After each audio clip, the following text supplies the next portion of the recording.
You're listening to the Iterators of the Imperium.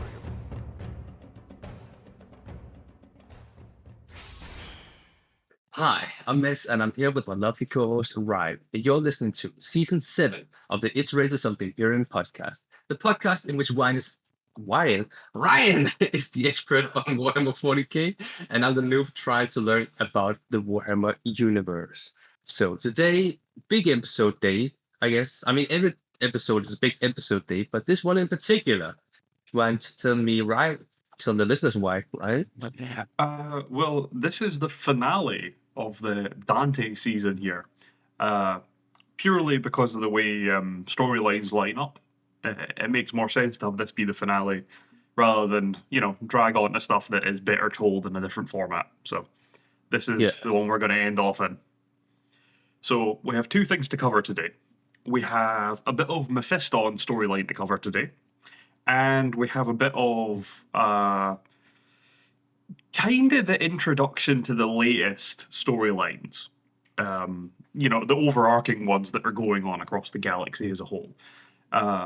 So today we are going to be moving forward from the devastation of Baal, which actually, further out, this is actually a picture of it. I hadn't realized when I'd been using this earlier, but yeah, this is just a picture of the devastation of Baal. Come on, man, I could have told you that. You probably could have. I've never really looked at it properly. It was just cool blood angels art, man. I didn't feel the need to analyze it. I swear Warhammer always has like the coolest freaking art. You know what? It's either really cool or really weird. And sometimes it's both. You gotta be careful where on the internet you look for it, though, because it gets weirder and weirder if you go on certain websites. You gotta be careful. It's one of those things you really want to make sure you haven't accidentally turned off your safe search. People get real excited about Warhammer. I can imagine. Yeah. So let's dive right into this, because this first part is very, very weird and interesting.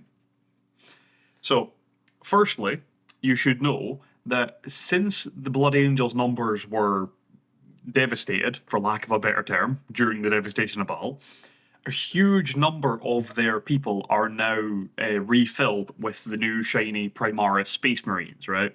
Like, they're bigger, they're faster, they're better, they're handsomer, I don't know. But the really important thing is that, allegedly, according to Belisarius Call, the Primaris Marines don't suffer from their genetic flaw that their chapter should have. So, like, the Space Wolf Primaris don't have the risk of turning into the Wolfen, the werewolf mutation. That's kind of... I guess, what's another good example of that? Oh, say you were to make Primaris Thousand Suns, they would not suffer from the mutation where they turn into big flesh monsters. Right? That's the idea. But the relevant part of that is it means that they shouldn't be able to fall into the Black Rage, right? Yeah. Now, this is all well and good until you find out it's total nonsense. This is like the biggest selling point for these guys. Is like, no more genetic flaws. And you're like, bullshit. The second thing is that Belisarius Call has one of his dudes, one of his underlings, go to Baal to teach the Blood Angels how to do the surgery to turn a normal firstborn Space Marine into a Primaris. You can just add in the extra organs and they'll turn into a Primaris. Yeah. Because there's benefits. They have, like, the Belisarian Furnace, which increases their healing rate massively and stuff like that. They have extra organs that do a lot of really useful shit. So there is a benefit to turning originals into the new type. Primarily because it would really piss off everyone that played the actual game if all of their firstborn troops were no longer usable on the tabletop game because they invented the new one and wanted to rinse you for money. It would have made everyone really angry, so they had to make up a way to make them still usable. So you can just turn the old ones into Primaris by just ramming a few extra organs in there. But storyline-wise, So the surgery is called the Rubicon Primaris. So if someone undergoes the surgery, they would say that they have crossed the Rubicon or underwent the Rubicon. That's just terminology, just so you know, because I'll probably use it at some point during this episode. Yeah. So, really, right after the devastation of Baal is where we're going to kick off here, because Dante got a bit more spring in his step, let's say, because the Sanguinius has given him the kiss of life. But he's still miserable and old and wants to die. So, when they find out this dude is coming to teach them to do this surgery to turn someone into Primaris, Dante's like, well, I'll do it, right? Because, like, then I'll have a bit more energy, you know, it'll rejuvenate me a bit, it'll give me a bit more strength back in my bones, kind of thing. As if Dante's actually weak. He's not, he's a tank. But he feels weak, he feels old. So he's like, I'll be the one to undergo the surgery, because then, one, I'm leading by example, you know, because then the rest of the guys will know it's safe and everything, and I'll be better off for it. So this is a good idea. That's what we'll do. I'll be the one to undergo it. But everyone under him is like, absolutely not. We're not risking you dying, because essentially they're going to gut you on the table like a fish and ram in extra organs. So the chances of dying are pretty fair, you know, even for a space marine, especially a really old one. So they're like, absolutely not, mate. Find another guinea pig. And then from left field, in steps Mephiston, ready to be the guinea pig. So luckily, Mephiston ticks the same box of being like a really high-ranking member that everyone knows. So if he does survive it, it fills the same kind of quota as Dante doing it, where everyone else will be confident about it because you know Mephiston did it. We need to do it. You know, it'll encourage all the firstborns to actually do it, which they should. So there's a bit that goes on here, right?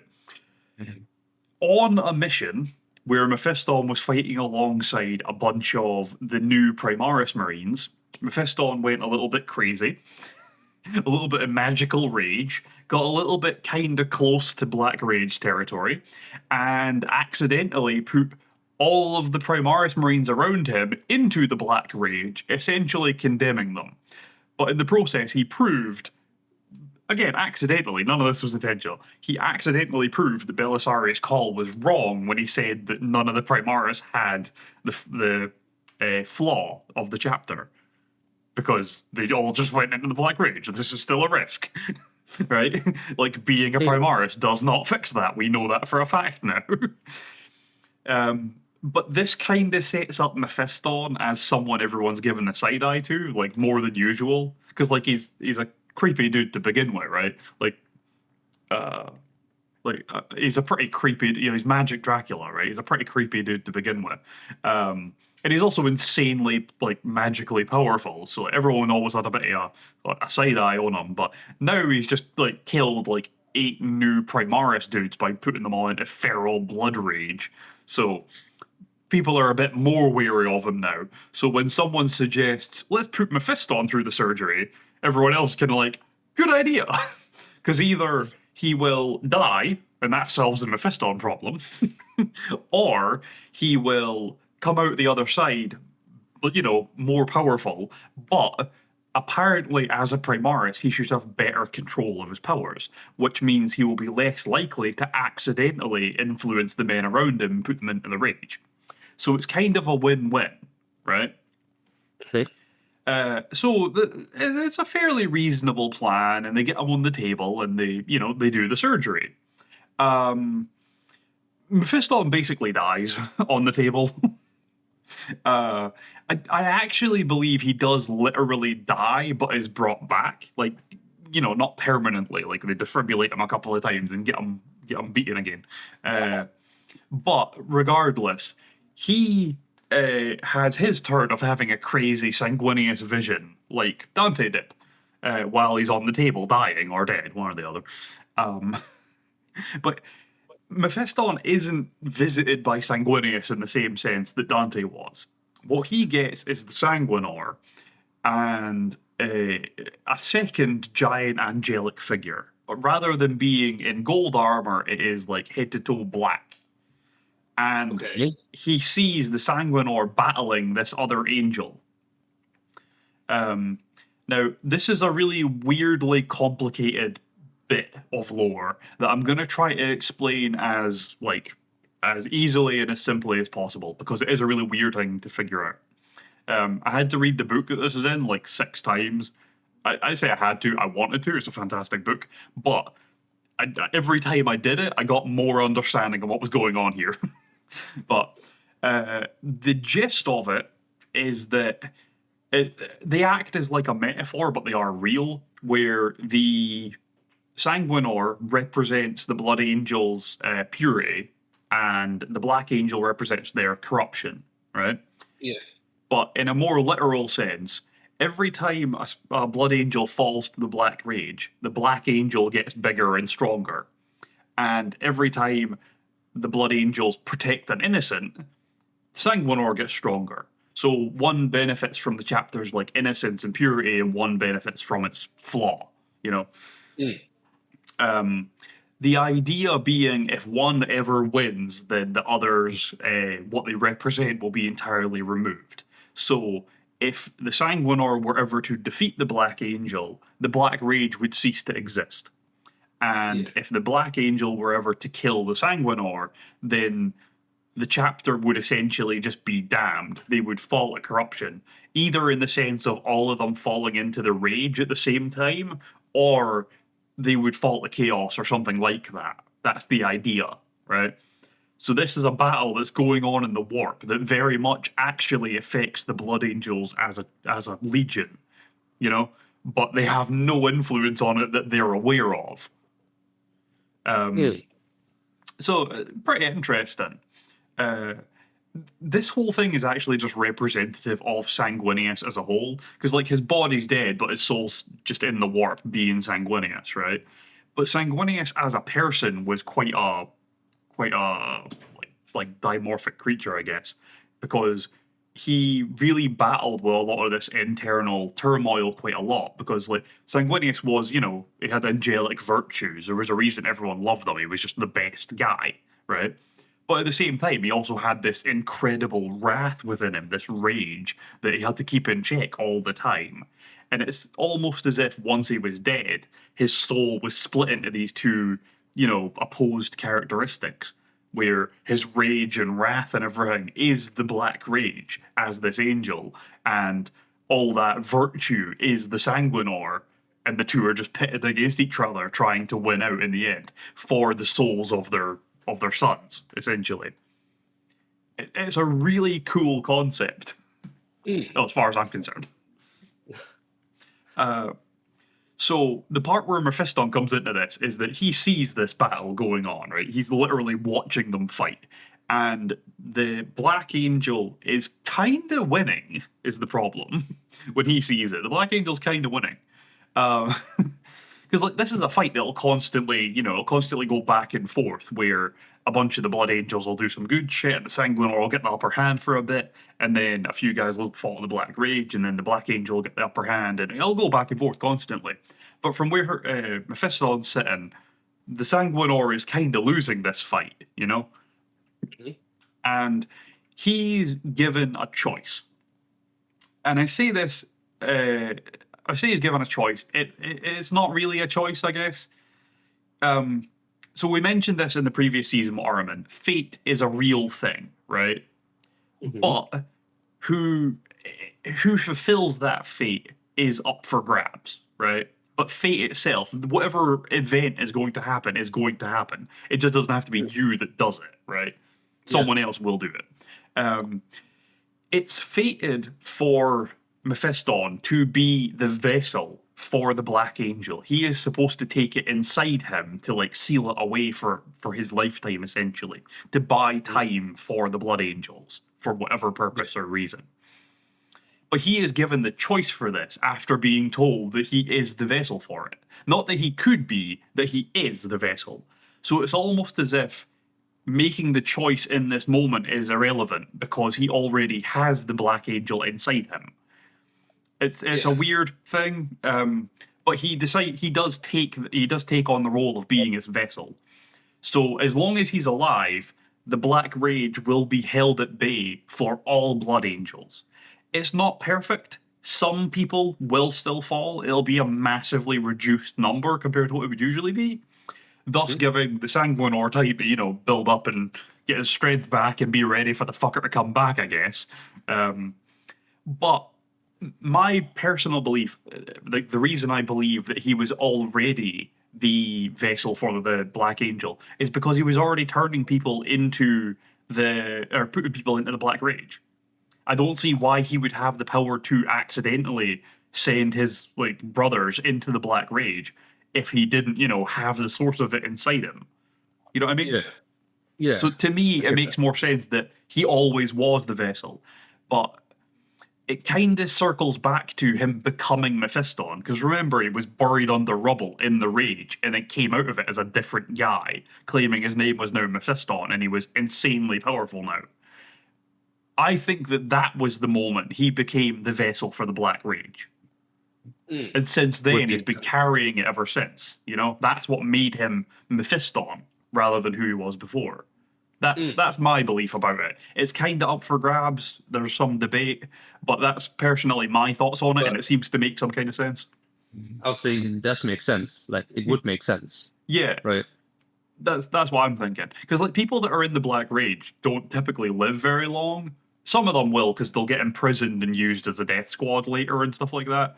But I feel like maybe because he was already a psyker, so he would have had a better link to the warp and stuff. Maybe there's something there that it just latched onto him, but then fate is a thing. So maybe that guy was always meant to be, was always meant to become the... That's another thing, right? They're talking to Mephiston when they explain, what's going on here and telling him that he can be, or that he has the choice to be the vessel here. I don't even think they were talking to Mephiston. I think they were talking to the person he used to be. Because it's the same body, so... It's the same body, same soul, all that shit. So I think that they weren't actually talking to him. I think they were talking to who he used to be. This decision was already made when he became Mephiston. That's my thoughts on the matter, anyway. Because time is a bit loosey-goosey when it comes to fate in this stuff, so... they don't fucking know and they don't fucking care. They're angels, right? So, that aside... Mephiston does decide to become the host for this thing. There are a couple of downsides to doing this, right? Because it's only a benefit keeping the Black Rage at bay, but there are downsides. The downsides are his soul is basically just fucked, right? He has no chance of getting any kind of good out after he dies. He's fucked. He's condemned himself by taking this on. His soul is just going to cease to exist. Basically, it's going to be a withered husk. Because, that's just what happens when you allow yourself to be possessed, I guess. The other thing is that by taking on this role as the vessel for the Black Rage, the Black Angel is essentially a manifestation of all the flaws of the chapter, right?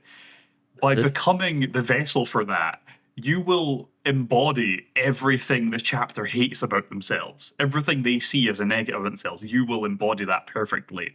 So basically all of your brothers will hate you and see you as an exile, a pariah. So when he does get resuscitated on the table and the surgery is complete, and he is technically a Primaris now, he's also definitely the host of the Black Angel now. And he's immediately significantly more powerful, but immediately everyone fucking hates him. Everyone's like, nah, fuck this guy, I'm sick of his shit. Every 5 minutes this arsehole comes back from the dead and does some crazy magic bullshit. I am sick of this. So immediately a bunch of the higher ups that are advisors for Dante are like, dude, shoot him in the head. Shoot him in the fucking head. just fucking get rid of him. There's no way this ends well. We did this trying to kill him because he keeps putting our people into feral rage. Why did we make him more powerful? Whose idea was this? And Dante's like, it was my idea and we're keeping him. Dante just likes the dude. They're just friends. Dante's like, he's been by my side for 600 years. I'm not getting rid of him. He's mine. So he's allowed to keep serving, even though all of his brothers are takes two steps back from Magic Dracula and keep it that way. Everyone's just wary of him now. But Dante's like, nah, we're keeping him. He's cool. He's an asset, you know? Like, worst case scenario, we'll treat him like we do with the death squads of Black Rage-inflicted Marines. Just launch him at the enemy command center like a human torpedo and let him just cause carnage. Like, you know what I mean? Yeah. As long as we keep him nearer to the enemy than us, it's going to be a net positive. So we're good. So Dante keeps him around. Even though he's, like, clearly looking more and more evil by the day. Like, he's already covered in skulls and shit, but, like, they all are. But, like, he's looking like he's more covered in skulls, you know? Something about it. Like, it feels more scully now. Call it a hunch. Yeah, just something just doesn't feel quite right with this guy anymore, you know? Yeah. But yeah, that's the Mephiston part of this. So we're going to go on to the kind of last stage of this, which is it's dipping a toe in the most modern storylines, right? We're not getting into the whole Vashtor the Archifane stuff, really. I'll give you a brief summary of part of it at the end, purely for the sake of reminding you, because we only talked about it in like one episode seasons ago, you know, when this shit was first announced. So I feel like a wee renewal of the general concept, but we're not getting into it properly because that storyline is better told as one storyline. Yeah. But skipping forward a little bit, Dante does undergo the Rubicon Primaris, and he does survive. So Dante is now a Primaris Marine, still chapter master of, you know, half of the fucking galaxy at this stage. Well, he's chapter master of the Blood Angels, warden of half of the galaxy, while Gilliman's off doing his Indomitus crusade to take back the galaxy and all that, fighting fucking everybody. So Dante is bigger, stronger, faster than he ever was, and he's feeling like he's got a bit of life in him again. He's a bit less miserable, which is good. You know, this is what we want for him. We want good things for Dante. He's earned it. So, a few extra organs, that's all you need to get a new lease on life. Think of it like an alcoholic who gets a new liver. Suddenly, you just feel like life's worth living again, you know? I don't know why. I was trying to think, what would it be like? And then I got Shameless. And you know the TV show Shameless? Yeah. Oh, okay, don't worry about it. It's a TV show. If you ever look into it, you'll see immediately why my mind was like, yeah, new liver. Yeah, that's why. That's what it is. Don't worry about it. So the main bit that we're going to get to here is a point where, you know, a little bit into the future, Dante's a Primaris now and everything like that. Everything's kind of going okay-ish. People are starting to find their feet with fighting off chaos all across the galaxy again. But the Blood Angels start to get weird reports from some worlds. And apparently someone is cleansing worlds of chaos. And when the Blood Angels go to check it out, what they get is reports back from these worlds that are apparently free of chaos now, saying that they stand for the lion, or they fight in the name of the lion, or something like that. And immediately Dante is like, so someone's stolen a Primarch's title? Like, what the fuck? But he's like, well, I need to look into this, because this could just be like an up-and-coming warlord who's taking advantage of the fact that these worlds are all kind of, you know, in hell at the moment, and is trying to build like a mini empire within the Imperium. You gotta look into this shit, you know? Otherwise you end up like a mini Tau empire in the middle of fucking Blood Angels territory.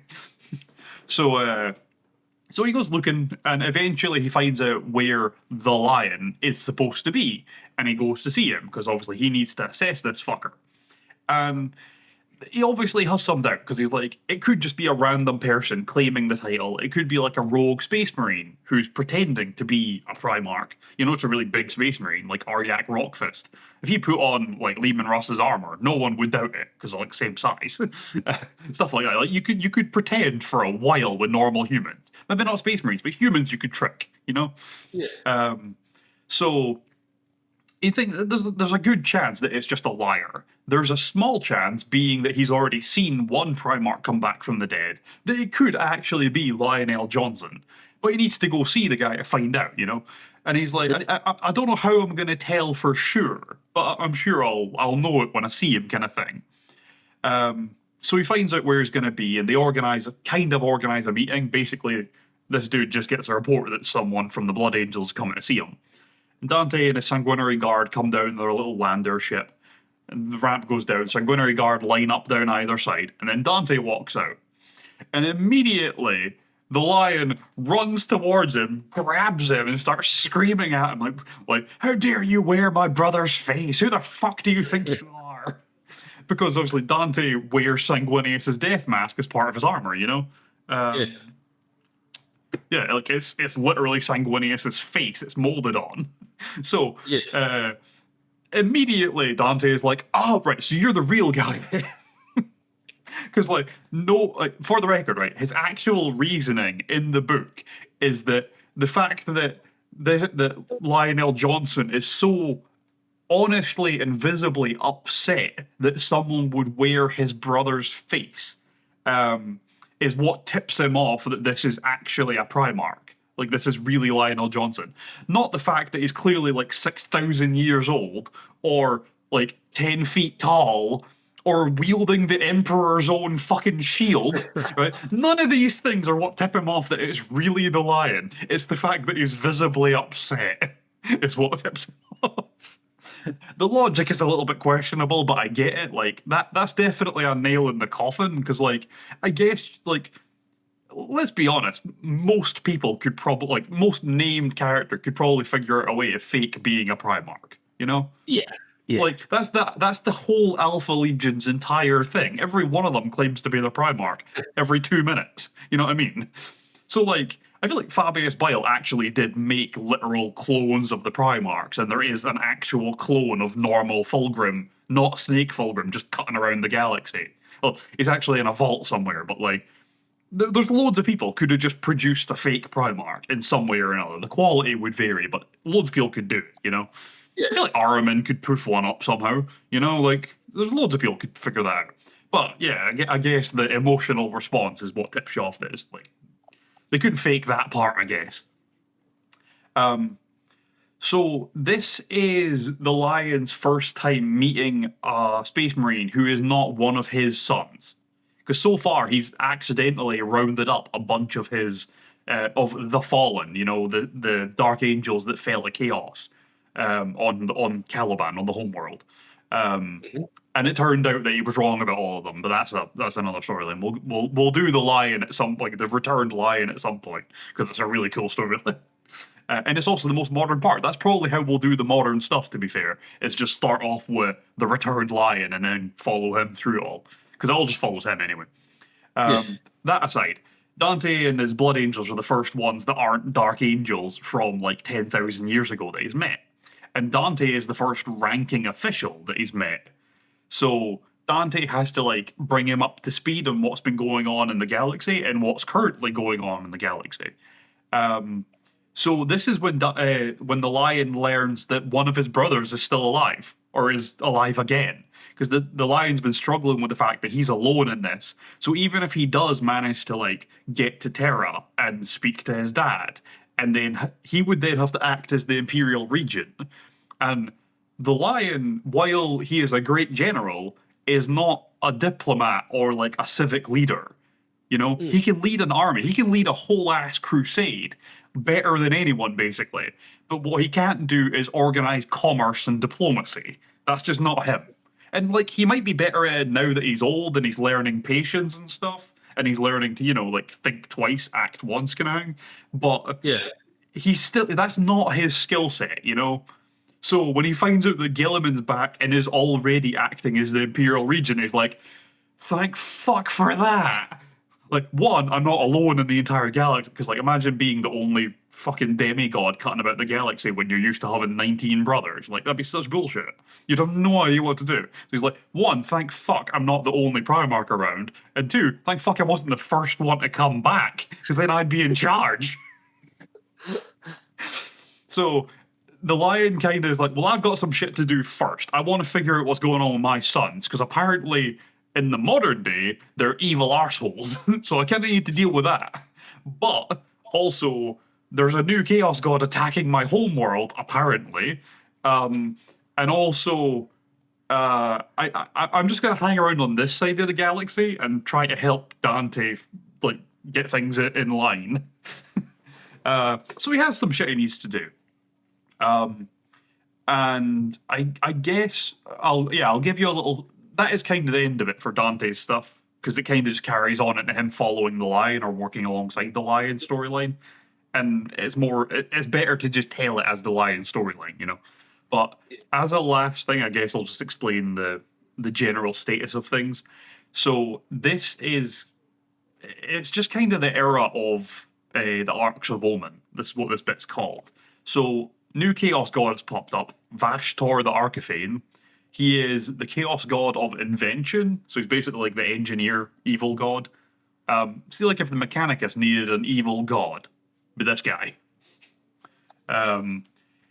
He has built a shitload of crazy warships that use a bunch of like demonic magic to do crazy shit. And given them to people like Abaddon the Despoiler to go and ravage the galaxy. So there's a bunch of these gigantic warships cutting around now, fucking up everyone's day. There is an underlying mission here. He's trying to get people to gather relics for him, which is tied to, I believe it's tied to a machine that basically tears a hole in the galaxy. Again, we'll get to that properly, you know, when it's reasonable to do so.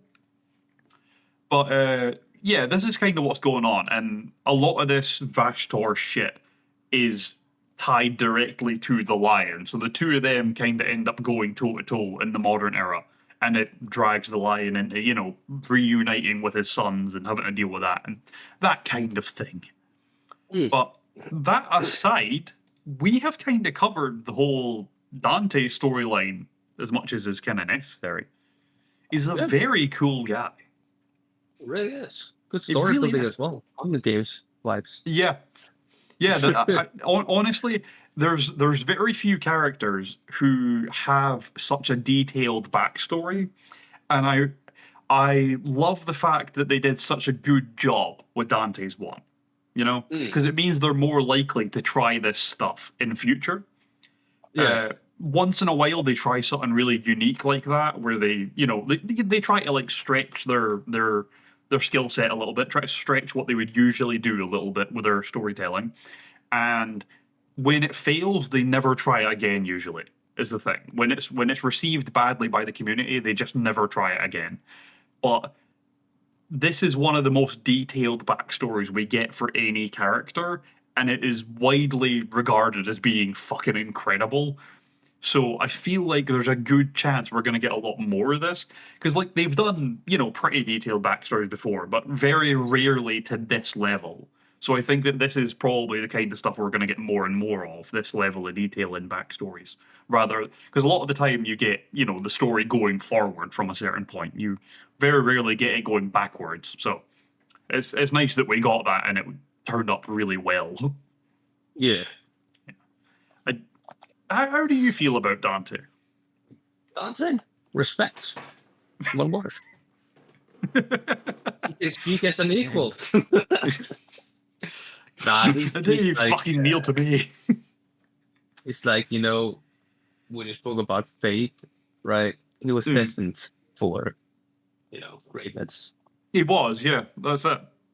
Like there's part of me... Go on. No, sorry. It's just like he had to fill that part, and he just did. Yeah, he really did rise to the occasion for all of it. At every stage of it, he does just rise to the occasion. There's part of me that believes that, because obviously Dante saw the Sanguinor like 86 times before he even became a fucking Blood Angel, right? Which is well, he saw it 3 times, but that's a really big deal. Part of me believes that it's actually supposed to be that Mephiston is like the vessel for the Black Angel, and Dante is the vessel for the Sanguinor. Yeah. I think at some point one of them's going to have to take out the other, or the two of them are going to work together perfectly in harmony forever, as that, like, those two will become the balance that Sanguinius never managed to find. Yeah. But I think that Dante really perfectly embodies all the traits that the Sanguinor is meant to embody, is meant to represent.